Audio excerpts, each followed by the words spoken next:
I'm Scott Stein, and all you third-gen iPad owners, I have unfortunate news. Yes, there is a new iPad, a fourth-generation iPad, and what does that mean? Well, it does seem that in one calendar year, we've made two generational leaps instead of one.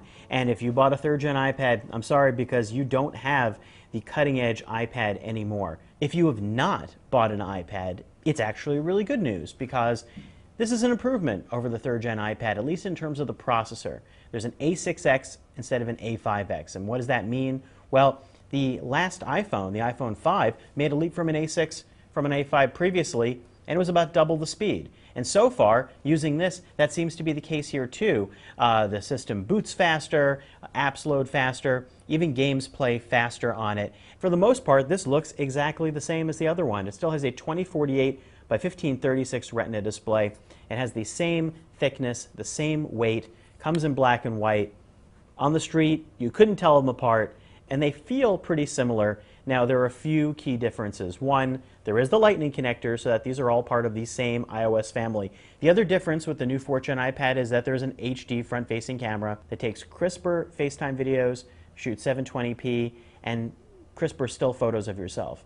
Is it the iPad to get? Now that's the question, because now there are two iPads. There's the 4th Gen, and there's this little iPad mini floating around, which is incredibly convenient, very light, and very fun to use. Now I imagine these are going to be two very different use cases, because the iPad mini really feels almost like a Kindle or a book, and it has an iPad 2's guts inside essentially, but you don't really notice that if you're caring about reading or video playing. Now the 4th Gen iPad, this thing is a powerhouse, and it's the fastest iOS device that's on the market right now. It eclipses the iPhone 5, and it provides the best combination of power and performance. For those who want that, this is the way to go. If you're a pro user, if you're using this for photography, or if you're using this for video editing, if you're using this as a laptop alternative, then the 4th Gen iPad is the way to go. And if you were thinking about buying an iPad before, if you were on the fence, if you were waiting to see, well then this is absolutely the right time to get it, because let's face it, I don't really know when the next iPad's going to come out. Now, would that happen sooner or later? Odds are that would be later.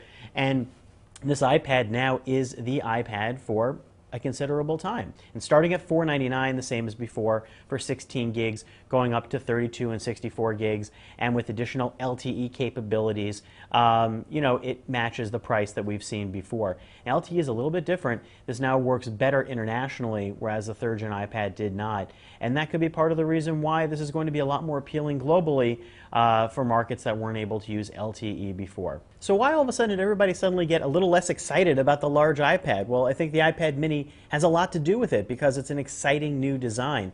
But let's not forget that earlier this year, this was the premier tablet to get, and still is, because of its app collection and because of its performance.